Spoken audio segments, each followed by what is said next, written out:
gentlemen, our next speaker is pretty much touching on the same touch points as Anita did speak, but with a different perspective. She will talk about empowering women working towards a tech-led business again. This is going to be our keynote address, and as she renders this, I want to share, ladies and gentlemen, that a social entrepreneur and a businesswoman who is determined to empower the underserved and help build a better India. Well, she is the CEO and founder of LoveLocal, formerly known as M. Pani. Is the only, may I repeat, is the only Indian tech entrepreneur to be chosen and featured in this unprecedented art exhibition and the companion coffee table book celebrating 100 global women leaders who are redefining power, where she is featured in the series alongside the likes of Melinda Gates, Malala Yousafzai, Greta Thunberg, Beyonce, and Serena Williams. Now this is truly that unstoppable energy really about her. She's inspired so many women really. But she owns LoveLocal, and that is leading the revolution to empower India's 60+ million local retailers by digitizing and organizing them to deliver neighborhood shopping experience of the future. I want all of you to please up the excitement meter as we welcome on stage Akansha Hazari with a beautiful, beautiful round of applause. Everybody please welcome Akansha Hazari. Akansha, very, very warm welcome to you. Thank you for being such a sport while doing all the activities very candidly. Now before you start your session, yes please, we're going to ask you what makes you, I should of course ask you rather this way, that everybody looks up to you for inspiration, but whom do you look up to for inspiration? Who's that one person? So I'm not sure how many people look at me for inspiration, so there are many better women to look up to, but I look up to my mom. My mom is my ultimate role model. I think I had a lot more opportunities than her, and therefore I'm the one on the stage.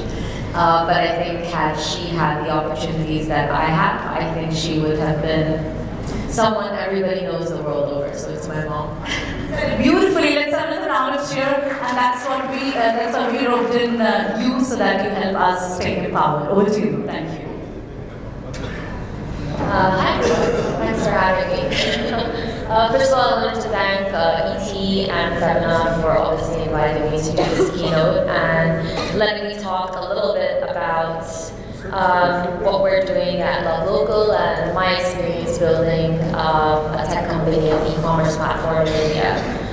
Just one second, for some reason, there we go. So hi, I'm Akansha Hazari. I'm the founder and CEO of LoveLocal. A little bit of background about LoveLocal. LoveLocal is a hyper-local e-commerce platform powered by your local retailers, so your local kirana, your local chemist, etc. Our mission and vision very much is to digitize and empower India's local retailers to deliver the neighborhood shopping experience of the future. And the reason me and my team care about this problem is because local retail is actually responsible for 40% of jobs in India, directly and indirectly. And so by enabling them to keep up with the change in technology, we hope that we're able to actually empower them to stay relevant and also contribute to the growing Indian economy. So I started LoveLocal in January 2020. Former avatar was a few years ago, a few years before that as Pani. And it's been an incredible journey building this startup, and I'm super grateful to everyone in my team, our investors that have joined us. And one of the milestones we achieved in, I think 2021, a year ago now, was that we raised the largest round ever raised by a company led by a solo woman founder, which was just about $20 million. Now, on the one hand, this is a very positive milestone. On the other hand, it's sad that a round so small was actually a milestone in the Indian ecosystem. And I'll kind of begin what I want to talk about there. That as much as we're here talking about this, our ecosystem has a lot of work to do. Technology, as much as it is the newest industry, the cutting edge industry, not just in India, globally, when it comes to diversity, we're falling massively behind. I actually think the tech ecosystem today possibly performs more poorly on diversity than industries that are older than us. And here are some facts alongside Ms. Anita Bhatia's facts that will tell you a little bit about where we are. So today, globally, less than 2.4% of venture capital funding goes to women's companies, companies that are founded or led by women. In India, less than 1% of venture capital funding goes to companies that are led or founded by women. India, unfortunately, I think many of us know, also has a declining female workforce participation, despite the fact that we are getting wealthier as a country, which is very unusual.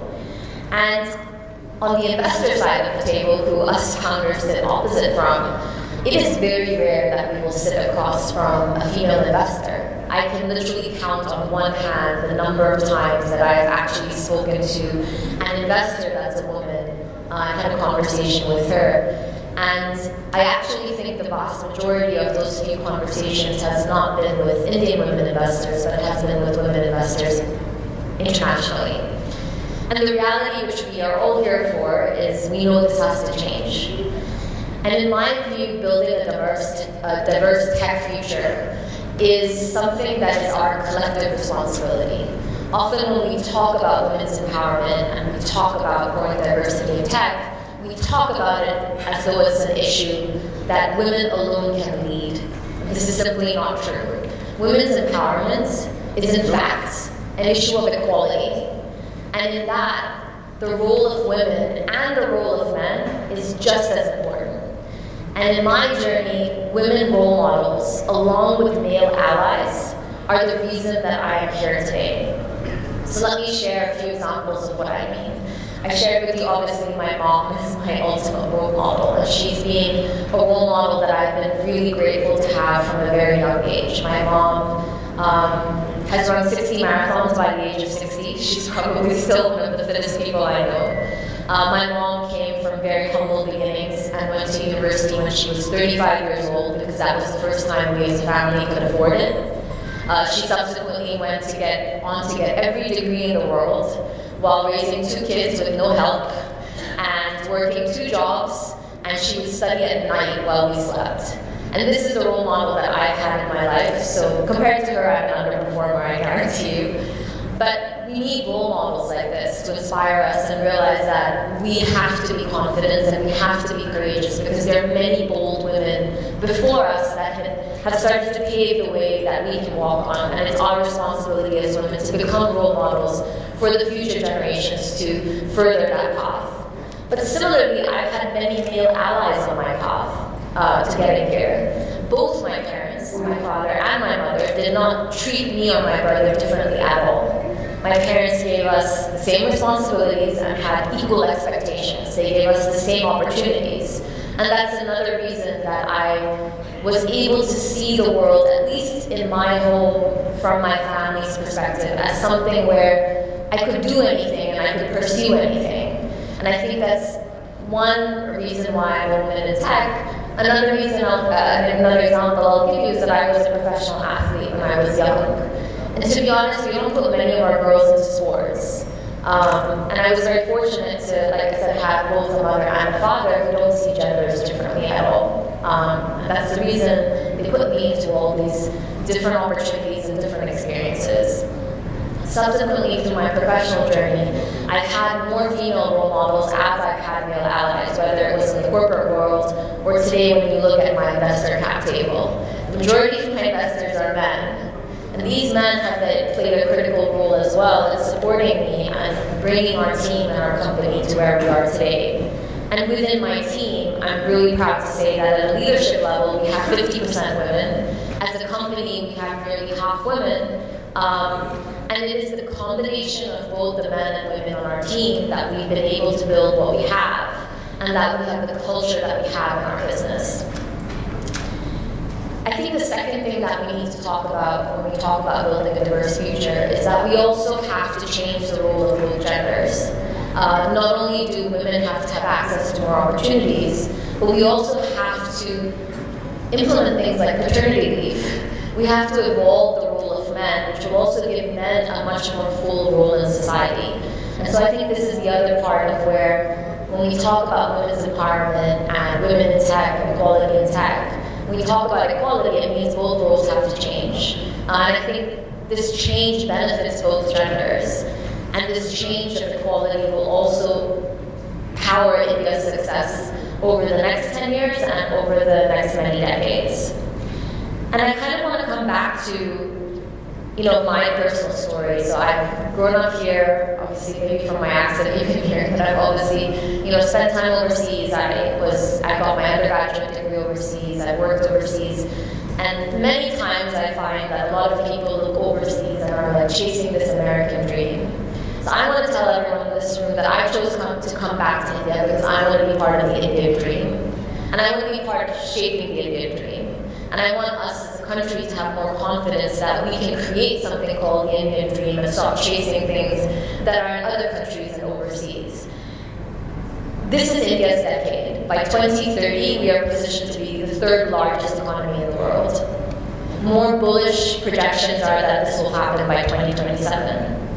So I think one of the things that we have an opportunity in this decade and for decades to come as we become a global leader is not just to become a global economic leader, but to become a leader in so many other things where we can set the example for the rest of the world. And I am adamant and believe that we can do this when it comes to diversity and diversity in tech. There are incredible women in this room who are examples of diversity and leaders in tech. There are incredible women who are watching this. There are women like Falguni Nair with her IPO that has given us larger role models to aspire to. And so I am adamant that we collectively should set ourselves the goal and the mission that as India becomes a global leader, we also become the leader in showing that this is what a diverse tech ecosystem can look like. And this is what diversity in tech looks like. And we become the global example for equality in tech and women leaders in tech.